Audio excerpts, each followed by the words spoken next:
"How could you be so selfish?" my father shouted, his face turning red, as he paced across the living room of the family's lake house. The polished wooden floors echoed with every angry step he took. "Your sister needs that money for her new business venture. You have more than enough." I stood frozen, my fingers clenched tightly around a folded property tax bill I hadn't expected to see. What was supposed to be a casual Sunday dinner had turned into a full-blown interrogation about why I wasn't pulling my weight anymore. "My name is Elena Parker, and I'm 33 years old. I've built a successful career as a self-taught day trader, without inheritance, without shortcuts, without help. Everything I have came from years of sleepless nights, obsessive market research, and taking calculated risks when failure could have wiped me out completely. For the past 5 years, I had quietly been paying the property taxes on my parents' vacation home. I covered my younger sister Sophie Parker's car payments when she said she was struggling. I funded family vacations, medical expenses, and emergency costs without ever asking for recognition. I thought I was giving back. Now I realized I was being used. "Dad," I said finally, forcing my voice to stay steady, "I've been paying for everything for years. The property taxes. Sophie's car. Mom's medical bills insurance wouldn't cover. I've never asked for anything in return, but I can't keep doing this forever." My mother sat silently on the couch, her eyes fixed on her folded hands. She wouldn't look at me. Somehow, that hurt more than my father's shouting. "We gave you everything growing up," my father snapped, dismissing my words entirely. "And now that we need you, you're abandoning us, while your sister is trying to build a future for herself." That's when I noticed it. An envelope on the coffee table, half hidden beneath a magazine. The corner of an official-looking document peeked out, bold black letters catching my eye. "Trust Fund, Sophie Parker." My stomach dropped. I reached for the envelope before my father could react. "Elena, that's private," he barked. "Too late."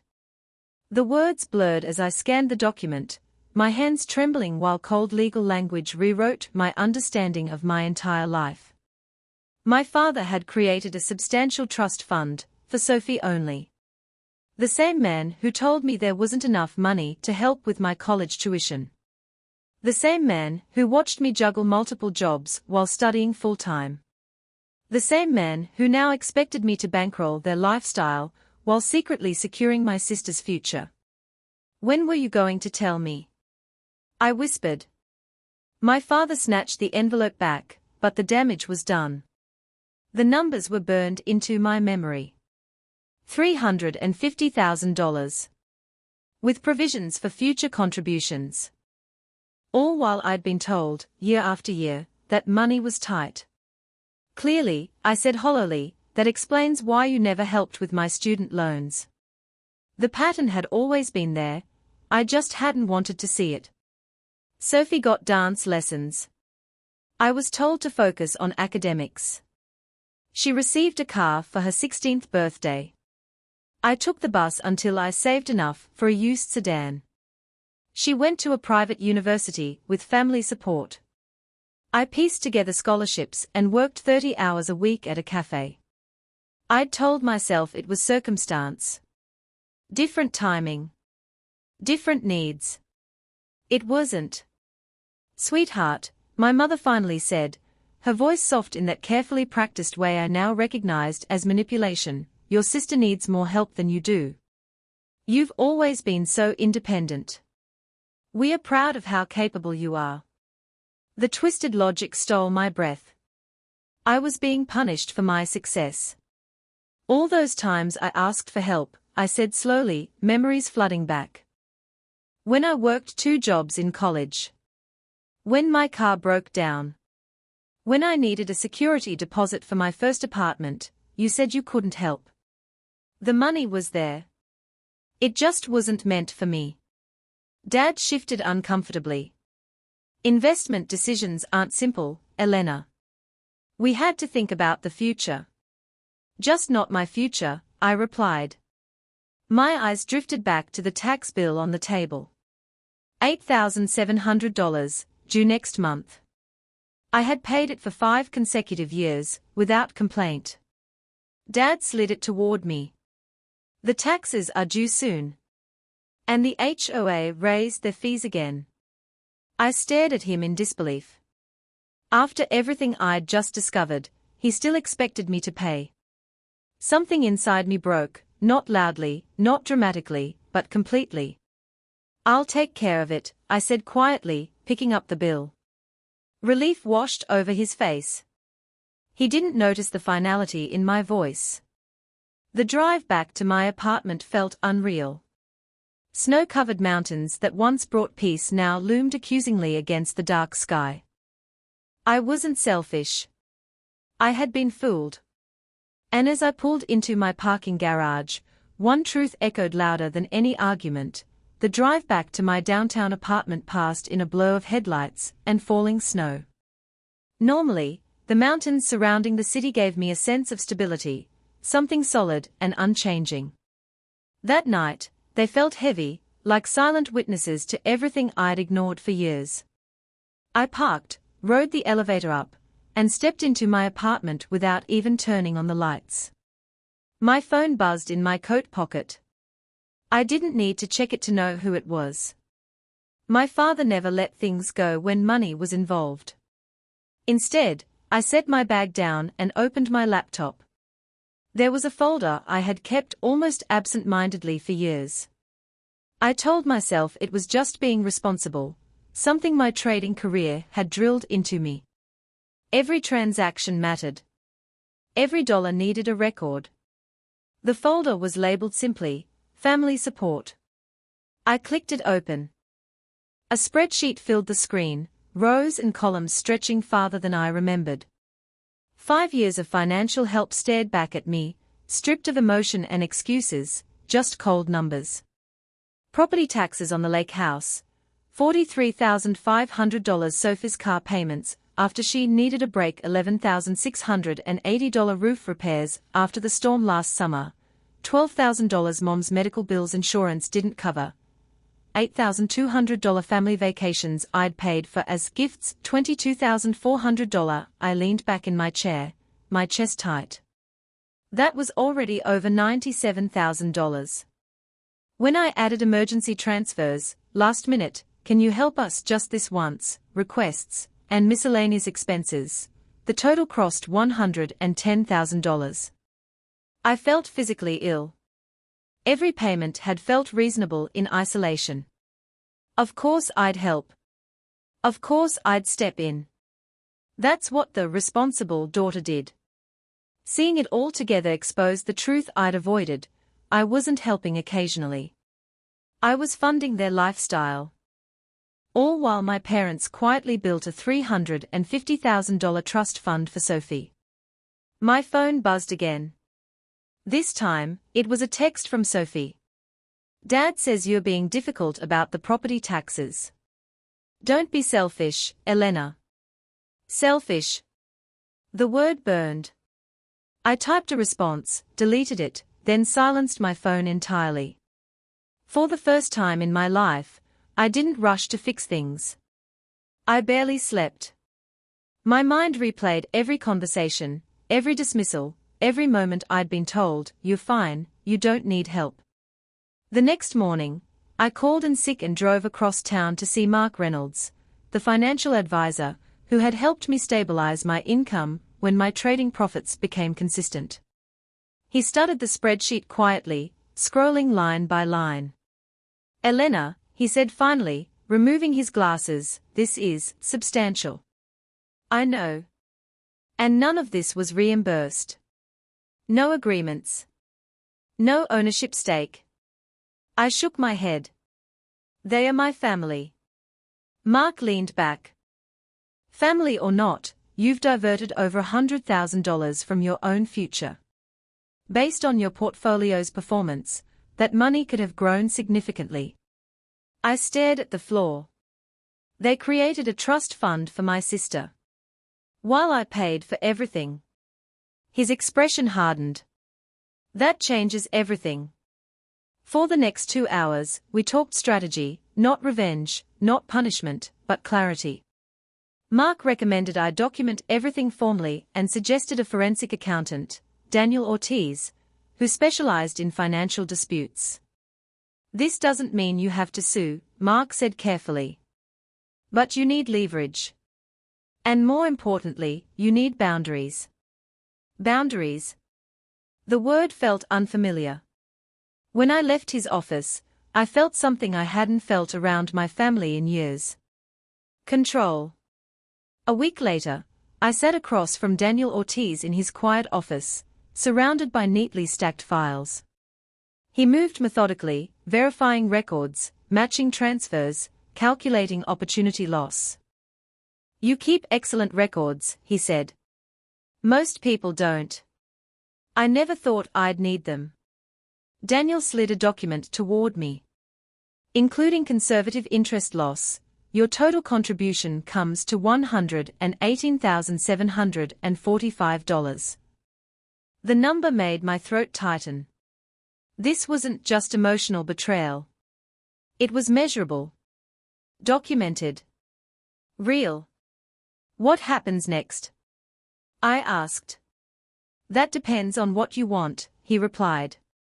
Legal action is possible, but even without it, this documentation changes the power dynamic. As if on cue, my phone buzzed, silenced, but persistent. Later, I checked the messages. Dad, haven't received the tax payment yet. Sophie, why are you making things hard? Dad, don't forget your responsibilities. Not one message acknowledged the trust fund. Not one apologized. That night, I stared at the spreadsheet again, then at my bank app. I thought about the property taxes due next month. About Sophie's car payment scheduled in 3 days. And for the first time, I asked myself a question I'd never allowed before: what happens if I stop? The answer scared me. But not as much as continuing did. I didn't make the decision all at once. It happened quietly, over coffee that had gone cold, staring at my laptop, as the city woke up outside my window.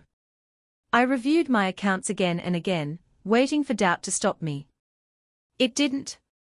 Instead, a strange calm settled over me. The first thing I did was cancel the automatic payment for Sophie's car loan. My finger hovered over the confirmation button longer than I expected, years of conditioning whispering that I was about to do something unforgivable. Then I clicked confirm. Next, I removed myself as an authorized pair on every family-linked account. Utilities for the lake house. Emergency credit cards. Travel accounts I'd quietly kept afloat. Finally, I transferred $120,000 from my brokerage account into a newly created investment portfolio. I named it my future. When I closed my laptop, my hands were shaking, but it wasn't fear. It was relief. The fallout was immediate. By noon, my phone exploded with notifications. Calls, texts, voicemails, one after another. I ignored them at first, focusing on my trading screens. The markets were volatile that day, and for once, I welcomed the distraction. When I finally checked my phone, there were over 30 missed calls. Most were from Sophie. What the hell, Elena? The bank says my car payment was declined. Are you trying to ruin my credit? Dad says fix this now. My father's messages were shorter and colder. Call me immediately. This behavior is unacceptable. You can't abandon your responsibilities to this family. Responsibilities. As if I were an employee who had failed to show up for work. I listened to one voicemail, my mother's. Elena, she said, her voice trembling, your father is beside himself. The property tax notice came with a late fee warning. Sophie can't make her car payment. We don't understand why you're doing this. Whatever's wrong, we can talk about it. Please. No mention of the trust fund. No acknowledgement of my contributions. Just panic over the money pipeline shutting off. I was halfway through drafting a response when my intercom buzzed. "Ms. Parker," the security guard said, "your father is here. He's demanding to see you." My stomach tightened. "Tell him I'm not available. He says he won't leave." I closed my eyes. "Then call the police if he refuses." A long pause. "Understood." 20 minutes later, my phone buzzed with a message from an unfamiliar number. "It's Tom. Just saw Uncle Richard being escorted out of your building by security. Are you okay?" Tom was my cousin, my father's sister's son. We hadn't spoken in months. "I'm fine," I typed. "Family financial disagreement." His response came almost instantly. "About time. The way they've treated you versus Sophie has been wrong for years." I stared at the screen. I'd always assumed no one else noticed. That evening, my doorbell rang. I checked the peephole. Sophie. Arms crossed. Jaw tight. Already angry. I opened the door, but kept the chain on. "What do you want?" I asked. "What do I want?" she snapped. "I want to know why you're acting like a psycho." My car payment bounced. "Dad says you're refusing to pay the lake house taxes." "That's correct," I said calmly. Her eyes widened. "Why? What's your problem?" "My problem," I replied, "is that I've contributed nearly $120,000 to this family over the last 5 years, while Dad quietly built a $350,000 trust fund for you." Her expression flickered, shock, then guilt, then defensiveness. "That's different," she said quickly. "The trust is for my future. And I don't deserve one." I asked. She scoffed. "You've always been the smart one. You have your trading career. I'm still figuring things out." "You're 31, Sophie," I said evenly. "And I've been paying your bills while you figure things out." She flushed. "You never complained." "Because I didn't know I was being manipulated." I told her about the document. About the numbers. About the years of being told there wasn't enough, only to discover there had been plenty. "It's not that much money," she muttered. $350,000 is a lot of money," I replied. She went quiet. Then she tried a softer approach. "Look, we're family. Dad says without the tax payment, they might lose the lake house."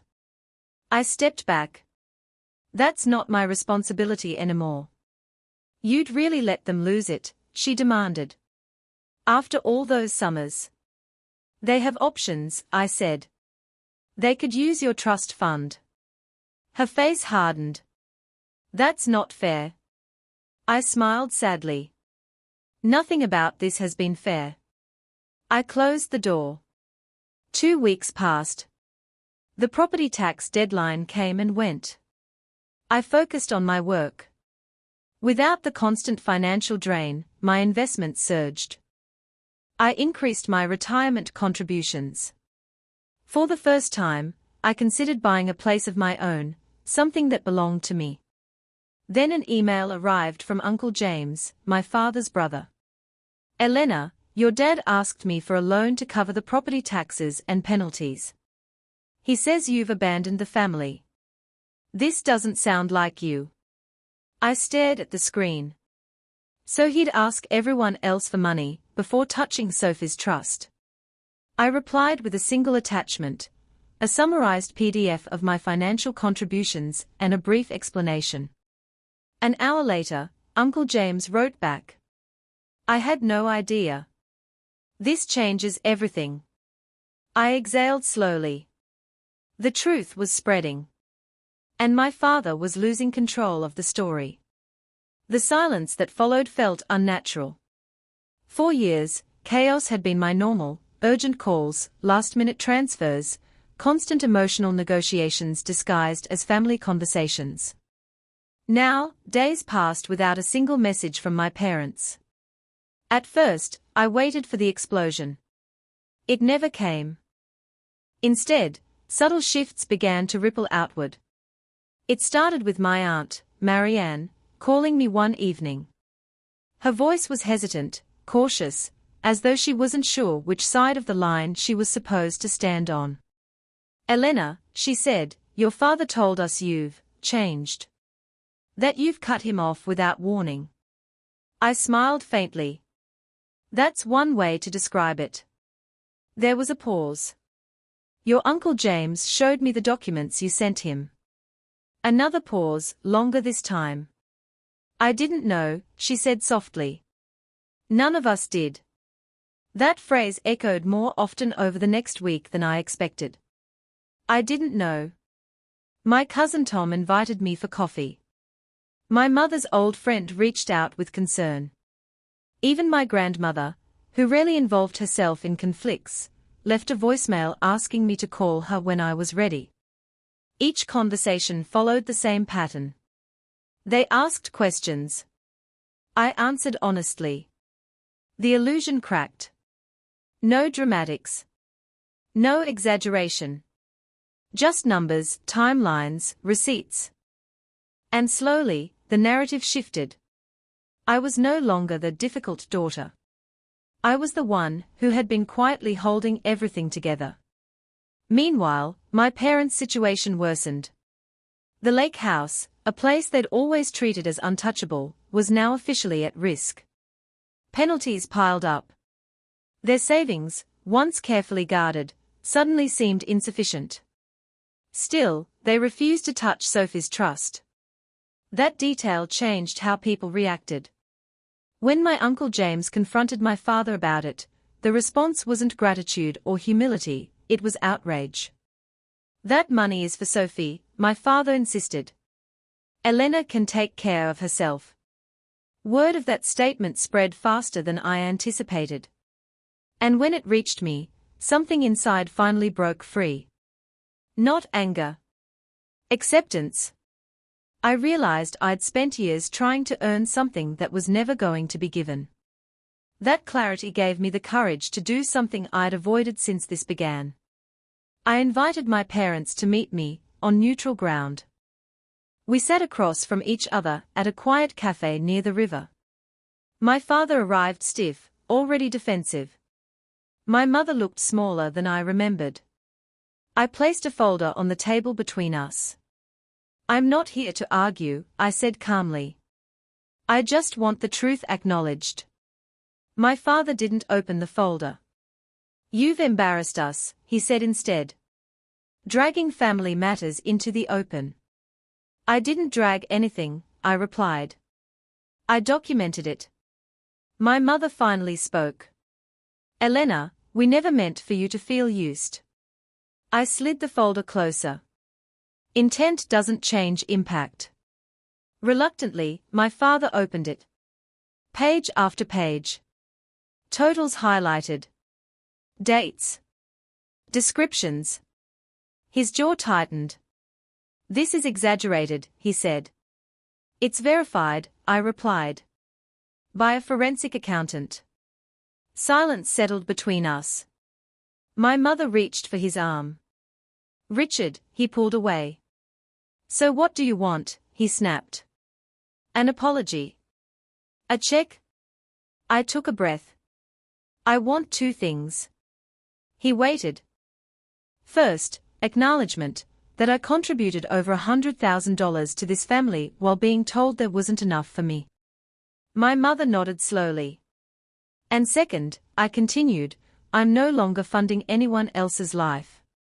That includes emergencies." My father laughed sharply. "So you're just walking away?" "Yes," I said. "From being your safety net." "Not from you." He leaned back, eyes hard. "You're choosing money over family." "No," I replied. "I'm choosing myself after years of being last." The cafe door chimed as someone entered. Life continued around us, indifferent. My mother's eyes filled with tears. We needed you, she whispered.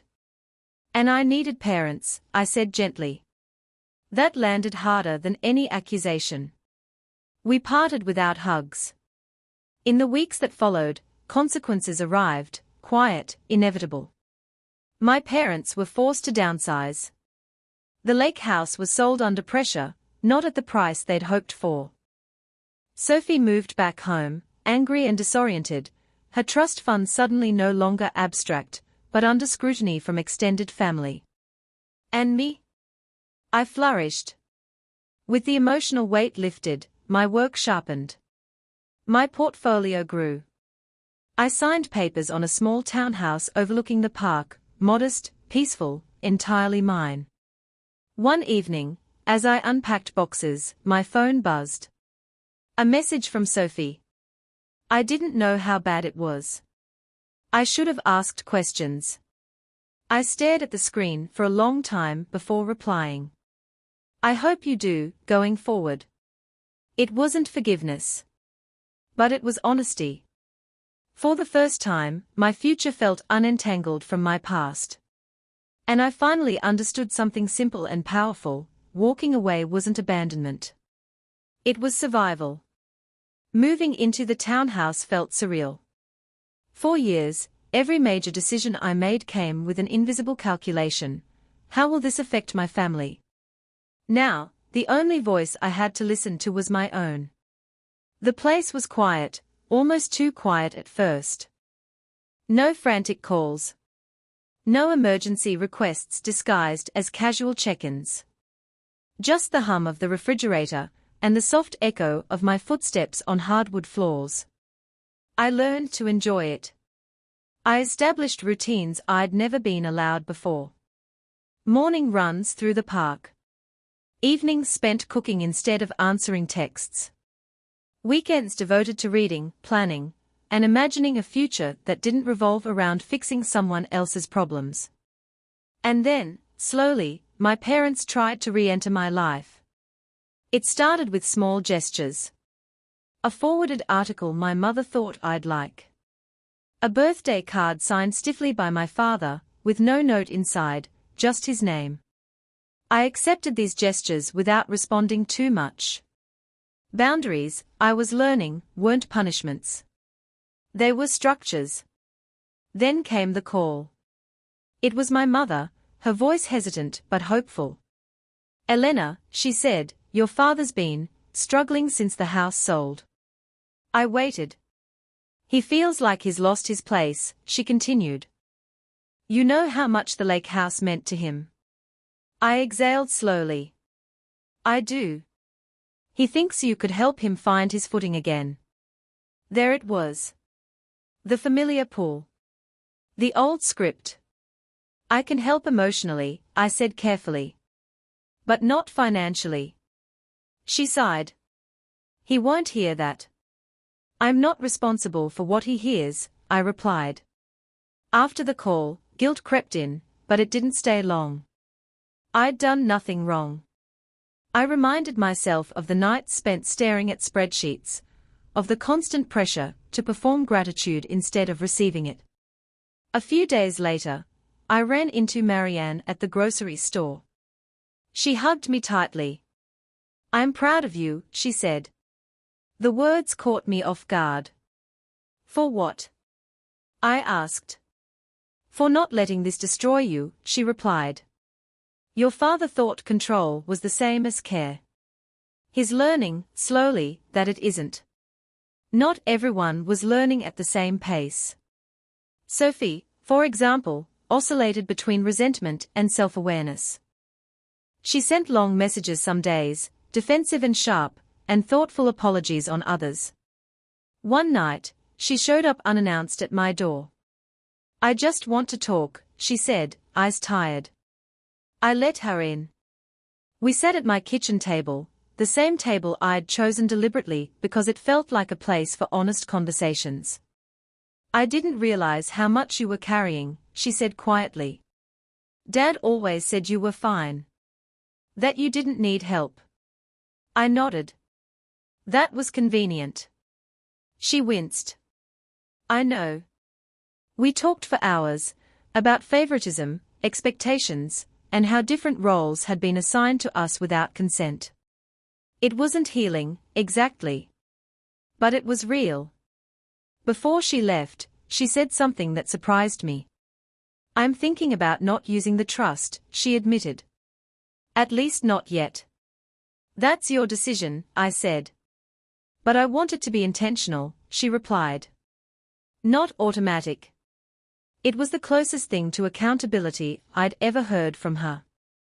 Meanwhile, my father withdrew. He stopped calling altogether. When we crossed paths at family gatherings, he was distant, formal, as though I were a colleague who had disappointed him. Oddly, that hurt less than I expected. Because for the first time, his disappointment didn't define me. My career continued to thrive. Without the constant emotional drain, I took smarter risks, trusted my instincts more deeply. I began mentoring younger traders, especially women, who reminded me of myself years ago, eager to prove their worth by overgiving. I told them the truth. Being capable doesn't mean being obligated. That phrase became something of a mantra. One afternoon, Mark, the advisor who'd helped me reclaim control, called to check in. "You've done remarkably well," he said. "Financially and otherwise." "I feel lighter," I admitted. He laughed. "That tends to happen when money starts serving your life instead of the other way around."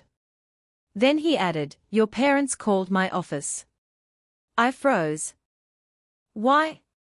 "They wanted to know if there was any way to reverse things." "And?" "I told them the same thing I told you months ago," he said. "Boundaries aren't negotiable." When I hung up, I sat in silence for a long time. I didn't feel victorious. I felt free. That evening, as the sun dipped below the trees, my phone buzzed with a message from my grandmother. "I'm proud of the woman you've become. I wish I'd had your courage." I smiled. Because courage, I'd learned, wasn't loud or aggressive. Sometimes, it looked like choosing peace over approval. And sometimes, it meant allowing people to face the consequences of their own choices, without rushing in to save them. The following weeks were quieter than I expected. My parents had stopped calling, Sophie seemed to be processing her own role in the family dynamic, and my own life was finally free from the invisible tax of obligation. I could breathe, truly breathe, for the first time in years. I immersed myself in my work. Charts, market trends, and investments no longer carried the undercurrent of guilt or fear. Every calculation, every decision was solely for me now. My portfolio flourished, not just because of smart strategy, but because I was no longer overextending myself to prop up a system that never valued my contributions. Then came the unexpected call from Victor Hernandez, the forensic accountant who had helped me document every dollar I had contributed over the past 5 years. "Elena, I've been reviewing some older statements," he said. "I think there may be additional discrepancies in how your parents have been managing family finances, funds that went to Sophie indirectly, and other accounts you weren't aware of." My heart skipped. I had already confronted them once. Did I want to open that door again? "Yes, go ahead. I want the full picture," I replied, my voice steady despite the knot forming in my stomach. Victor spent the next several days digging through decades of records. It became painfully clear that my parents' favoritism wasn't just about Sophie's trust fund. They had consistently redirected family wealth toward her, often at the expense of other relatives, and even ignored obligations that could have benefited me legally. I realized then that the lake house, the car payments, the vacations, these were never acts of gratitude. They were manipulations disguised as appreciation, tools to ensure compliance. The truth felt heavy, but also strangely liberating. Around this time, Sophie reached out again. "Elena, can we talk?" she asked over a video call. Her face looked older, wiser, and strangely anxious.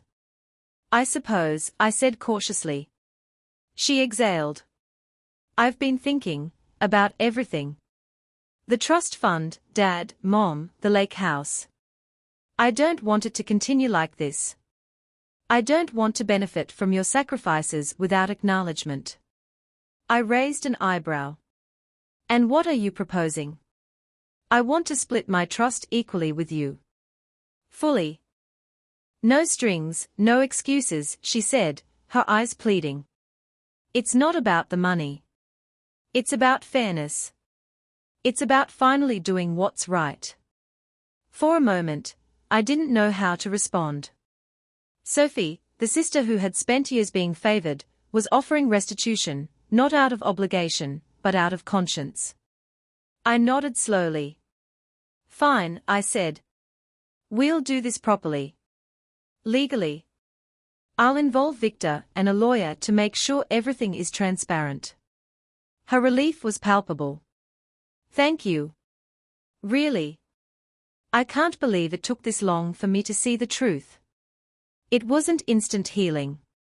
The conversations with Sophie, my parents, and even extended family members were awkward, tense, and sometimes infuriating. But for the first time, I wasn't powerless. I had the leverage, the documentation, and most importantly, the clarity to demand accountability. One evening, I received a text from Marianne, an old family friend who had witnessed some of the early manipulations. Elena, I just wanted to say I've always admired your strength. You've done what so many of us wish we had the courage to do, stand up for yourself without becoming cruel in the process. I stared at the message, a warm glow spreading in my chest. It wasn't recognition from my family, it was from someone who had seen me fight without being personally involved. And that mattered more. The legal adjustments with Sophie's trust fund were finalized within a few weeks. Everything was properly notarized, accounts adjusted, and statements provided to ensure transparency. Sophie now had access to only half of the previously earmarked funds, the other half belonged to me. Financially, it was significant. Emotionally, it was transformative. For the first time, my own needs and security were prioritized. And for the first time in years, I didn't feel guilty for asserting them. I started investing in myself. Courses I'd wanted to take, a small travel fund, and even a new downtown apartment where I could live without constant reminders of family obligation. Every purchase, every investment felt like a declaration of independence. Unexpectedly, this shift also strengthened my professional network. Colleagues noticed the newfound confidence and assertiveness in my decision-making. They sought my advice more often, invited me to high-profile projects, and even asked me to mentor junior traders. My career trajectory skyrocketed, fueled not just by skill, but by the freedom I had carved for myself. Then came the final confrontation with my parents. After all adjustments and legal paperwork, my father reluctantly called. Elena, we want to meet, he said, voice hesitant and uncharacteristically subdued. I agreed, but on my terms. Fine. But only to confirm that all adjustments are complete and properly recorded. Beyond that, there is nothing to discuss. At the meeting, my parents arrived with defensive stances, expecting arguments and protests. Instead, I presented them with the notarized documents, showing the split of Sophie's trust fund, my rightful stake in family contributions, and all legal adjustments to the lake house ownership. My mother tried to inject emotion. We just wanted to provide security for Sophie. I cut her off. You did. But you denied it to me. That's the difference between providing and manipulating. My father's silence was louder than any words. He realized, finally, that my independence was non-negotiable, and that the days of unquestioned control were over. Walking out of their home that evening, I felt a sense of closure I hadn't imagined possible. The financial battles were resolved, the unfairness addressed, and my boundaries respected.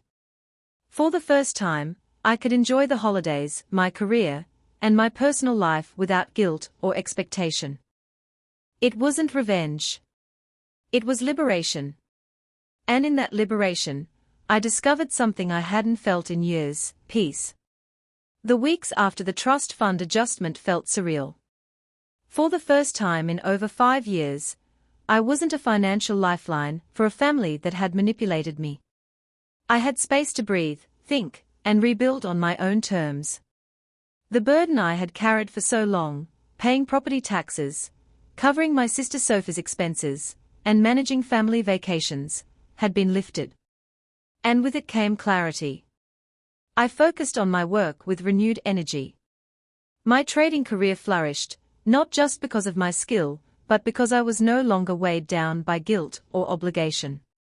Each morning, I reviewed the markets with a calm mind, making decisions for my own benefit rather than for the comfort of others. My portfolio grew steadily, reflecting both my strategic planning and my newfound freedom. Then one morning, I received a call from Sophie. She sounded hesitant but determined. "Elena, I've been thinking a lot about everything," she said. "I want to make this right, beyond just splitting the trust fund. I want to acknowledge the sacrifices you've made over the years." I paused, unsure how to respond. She had never expressed this kind of accountability before. "I appreciate that, Sophie. But the financial adjustments speak for themselves. What matters now is understanding and moving forward," I replied calmly. She exhaled, a hint of relief in her voice. "You're right. I don't want to repeat the mistakes our parents made. I want us to have a real relationship, based on respect, not obligation or manipulation." I felt a glimmer of hope. Maybe this was the first step toward rebuilding a genuine connection, something I had longed for but never received. Meanwhile, my parents remained distant. My father sent occasional terse messages about the lake house or family affairs, but I no longer felt compelled to respond. The power dynamic had shifted. For years, I had been their compliant provider. Now, I was independent, armed with documentation and legal leverage. Their attempts to control me through guilt were ineffective. With my finances secure, I turned my attention to personal growth. I enrolled in advanced trading courses, expanded my investment strategies, and even considered purchasing a small vacation property of my own, one that would truly belong to me without strings attached. Every step I took reinforced my autonomy and reminded me of the resilience I had cultivated over years of sacrifice and manipulation. One evening, I received a call from Victor Hernandez, the forensic accountant. "Elena, I've finalized a comprehensive report of all your contributions and the adjustments to Sophie's trust fund," he said. "It's thorough and legally sound. You're fully protected now." "Thank you, Victor. I couldn't have done this without your help," I replied, feeling gratitude for his meticulous work and guidance. Victor's confirmation provided finality. The financial injustices had been rectified, and the legal protections ensured my future was secure. I finally felt free to focus on my own life, without fear of exploitation or manipulation. Weeks later, Sophie reached out again, this time to propose a small family dinner, just the two of us and a few close relatives who had supported fairness. "Elena, I want us to start fresh. No expectations, no financial pressure. Just connection," she said. I considered it carefully. I had no desire to re-enter the old cycle of favoritism and guilt. But I also recognized the importance of forging healthier relationships where possible. "All right," I said slowly. "Let's do that. But we set the rules: honesty, transparency, and respect. Nothing less." The dinner was quiet at first. Conversations were tentative, but there was a sense of relief in being able to speak openly without pretense or judgment. Sophie apologized sincerely for her part in the family dynamics, and I acknowledged the effort she was making. It wasn't perfect, but it was real. In the months that followed, I maintained boundaries with my parents. They were no longer allowed to manipulate me financially or emotionally. Any requests for money were met with a firm refusal or redirected toward legal agreements ensuring transparency. My independence was non-negotiable, and they gradually adjusted to the new reality. Professionally, my reputation as a disciplined, savvy trader grew. Colleagues sought my mentorship, investors valued my insights, and my career opportunities expanded rapidly. For the first time, my success felt entirely my own, earned, untainted by manipulation, and fully acknowledged by those who mattered. Personally, I invested in experiences that brought joy and growth, trips I had always dreamed of, courses I had postponed, and relationships nurtured without hidden agendas. I was finally living a life dictated by my own choices, not by the expectations or schemes of my family. Looking back, I realized that the betrayal, manipulation, and favoritism I endured had taught me invaluable lessons. I learned to recognize toxic dynamics, assert boundaries, and protect my own well-being. I discovered my own strength, resilience, and capacity for both accountability and forgiveness. One quiet evening, I sat by my window, watching the city lights glimmer below. Sophie sent a text, "Thank you, Elena, for everything. I promise to honor the fairness you fought for." I smiled, feeling the weight of years lift. It wasn't just about money or trust funds, it was about dignity, respect, and freedom. Sometimes, the hardest battles yield the greatest rewards. I had fought not for revenge, but for justice, and in doing so, I had reclaimed my life. I had learned that family could mean more than blood, it could mean integrity, support, and honesty. And now, at last, I had that. As I closed my laptop and looked out at the night sky, I felt a deep sense of peace. The storms of the past were behind me. The future, finally, was mine to shape. Freedom, I realized, was the ultimate victory.